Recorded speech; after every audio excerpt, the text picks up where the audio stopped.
Hey guys, this is National Master Kevin Yang back at it with another video. So today we'll be once again talking about another series with Fupalicious. So let us begin. So today, it was an interesting English opening. So in the English, white tries to control the center this way, bring the knight out, and sometimes play for e4, play for d4. Sometimes fianchetto the bishop. There are multiple ways of thinking about it. But I sort of brought a very unorthodox approach. My goal was to play e4 and create something different, right? So after d6, I went for it. And our friend Fupalicious transitions into a, what is it called? I think it's called like a Dutch structure. So think of it as like the same thing can be reached if you play, if you play c4, d6, and then d3, e5, and then you play f5, same thing. So after knight c3, bishop e7, this is all standard. And at this point, I'm sort of thinking, I'm regretting my opening choices because, frankly, there's this hole. And after d takes, bishop g4 is coming to remove this knight, right? So what do? I play h3. I prevent this bishop from coming to g4 and take on f3. So after knight b4, very pressuring move, I actually was considering three moves: queen b1, queen d1, and queen e2. But which one was best, right? So the engine says queen e2 is best. Why? Well, remains in the center, keeps an eye on the e4 pawn. So to me, yes, those are important things. But I wanted to play queen b1 because I felt like the queen should aid a role in some a4, a3, b4, b5 role. So after f takes, d takes, bishop e6, a3, and here I played b3. And then I immediately regretted placing this queen here because ultimately it has to go back here now. And it's not wise, right? So after queen e8, I sense this danger. I sense, okay, queen's coming here, queen might be coming here, and things are not looking good. So here I think about multiple options. I think about one, do I want to go for a trade right away? Do I want to say, do I want to just try and attack c7, and then after something like bishop takes d5, e takes d5, and after knight d4, knight takes, e takes, and castles? Well, I thought, yeah, not bad, not bad. But what if black doesn't take and black just played bishop d8? Well, then this move would be, it'd be okay. I mean, I'd play bishop e3, but I just felt something was wrong, right? I felt like, I gotta bring this bishop out, but I also gotta keep my king safe. And those are two hard things. And immediately I thought about knight e2. Why? Like, why? Why you retreating backwards and just not doing anything to facilitate your development? Well, one, let's think about it this way. If, let's say, the queen is brought here, I'm going to play the move knight h4. And after queen f7, I'm going to play knight f5. So it's not looking that bad yet, but of course, black finds knight takes e4 like the computer has, so then in the case I would play bishop e3. Of course, it's still rocky with the move b5 and asserting pressure this way, but it's worth a try. So, knight e2. Now, I want to explain this move again because I didn't explain it well previously, but the reason why I played knight e2 was because I thought, okay, one day this guy is going to leave town, right? One day he's going to move here, or he's going to move here, right? One day he's going to go somewhere that they are not going to like on this square, right? They're going to move out. And so I thought, okay, somebody has to be guarding that critical d4 square. So the second knight does the roll. And after knight d7, which I thought was a very impressive move because, frankly, a5, knight c5, and just the knight is so well positioned on c5 if you play a5 because I cannot play b4 unless this rook just my queen side feels so disconnected, and so I really think this is a really good move. And after bishop e3, a5, queen c2, queen h5.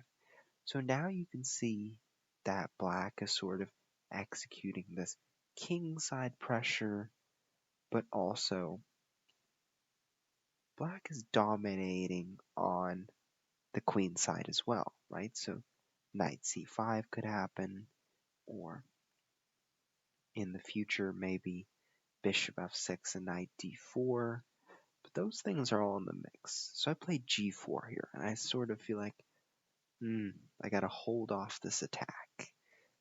But there's bishop takes g4. So I briefly considered this, and I thought, what if I just play knight g3, right? And after rook takes f3, bishop takes f3, queen takes f3, queen d1, I sort of accept this reality where, okay, maybe my pieces aren't as functional as black's pieces, but at least I'm fending off this attack. And so the computer actually finds a much better move for me, the move bishop h3. And here's what I missed about this variation. I saw this move as an option, but here's what I missed. Queen takes f3, bishop e6. So I saw this, king h8, and here's the move I missed. Rook h3. The bishop guards it, and the bishop is prepared to take the knight next move. I didn't see that move.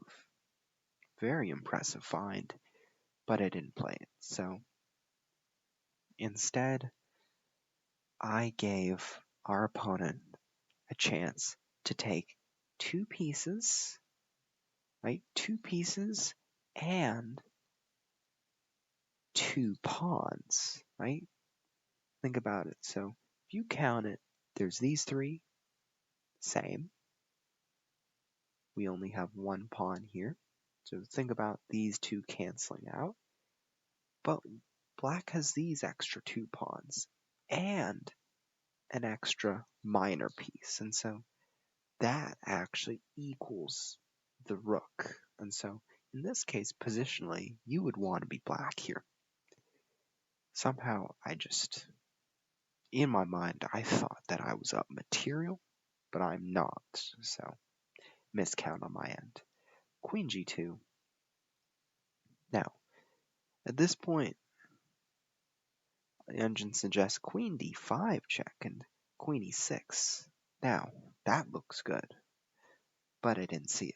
So, after queen g4, knight f6, queen e6, king f8, king h8. So, king h8 now maybe walks into a sort of danger. And at first, I was thinking, what about king e2, right?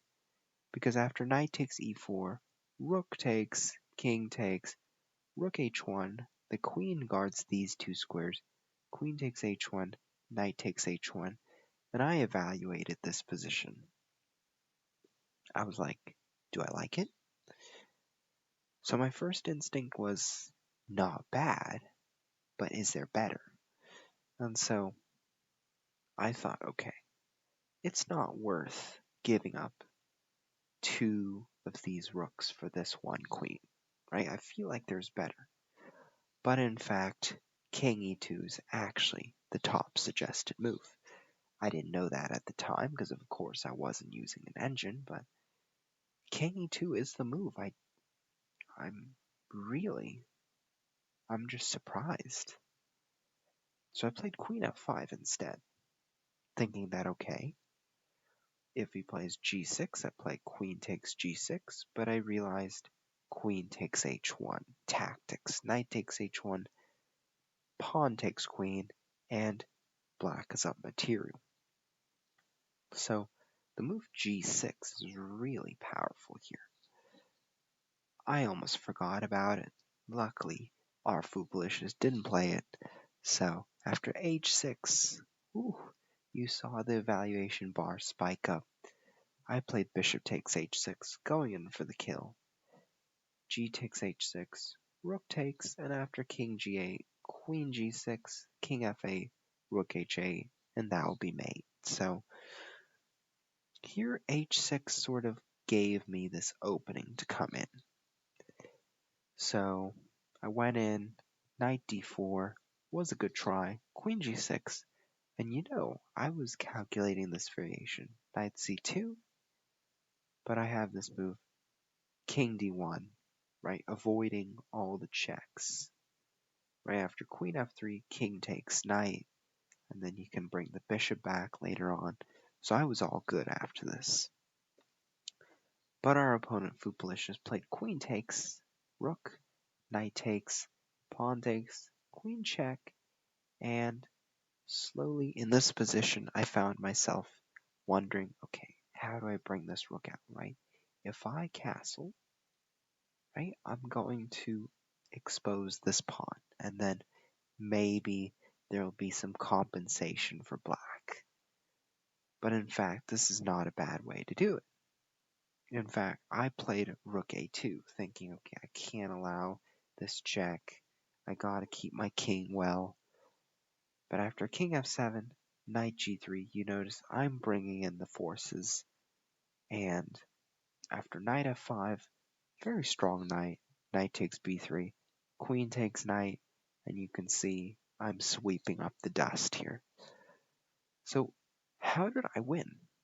And this one was really, I was strategically lost in this game, right? You can see that I'm at this point in the game, I sort of envisioned that I was going to be playing a defensive struggle, and I was defending most of the time, right? Knight e2, it's a very defensive move to protect d4.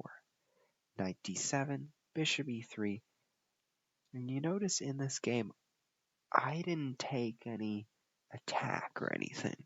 It was all based on my opponent's instincts that gave me the potential to attack. And so I did miss bishop h3 here, knight g3 instead, and I sort of gave away an advantage.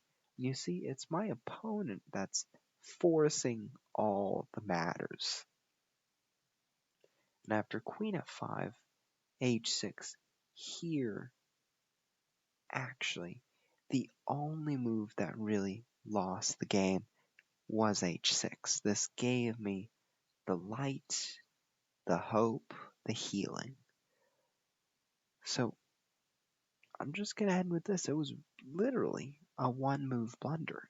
Like, other than that, our Fupalicious played solidly. I mean, I was the one that played horrible in this game. And so, really, you should enjoy sometimes what you've done. And you should enjoy even your losses sometimes. They're painful, but they also give you some good.